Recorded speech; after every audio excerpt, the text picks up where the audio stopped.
couple ng Cebu, minsan ding binayo ng mga pinakamatitinding pagsubok sa buhay. Kapwa may trabaho ang magpartner, si Gina sa isang shipping line at nangungumpuni naman ng mga electronics at gadgets si Ray. Pero bagamat may trabaho, nabaon sa utang ang mag-asawa. Lalo na nang mawala ng trabaho si Gina. May malaki tayong problema. Dumating na isulat kanina. Maiilit na raw yung bahay natin. Anong gagawin natin? Huwag ka mag-alala. Maggagawa tayong paraan. Pangungutang natin yan. Kayang-kaya natin yan. Naghanap si Ray ng mauutangan para maipambayad din sa kanilang inutang. Samantalang si Gina nagbenta ng kung ano-anong para may mapagkakitaan. Pero kulang na kulang ang kinikitang ito para sa kanilang mga babayarin.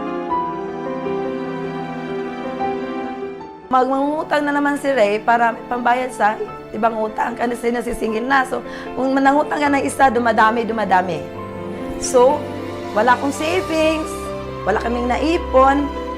That's the time na nag-start yung hirap namin. Hanggang sa taong 1998, isang pagbabago sa buhay ng mag-asawa ang magaganap.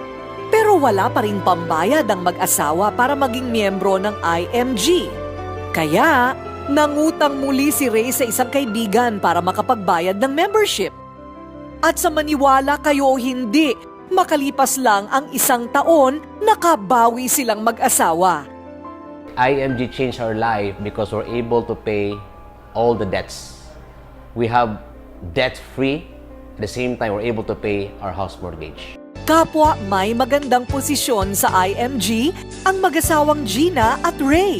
Believe it or not, ang kanilang kwento ay testamento ng buhay na walang imposible sa taong determinadong makaahon at gustong lumaya sa utang.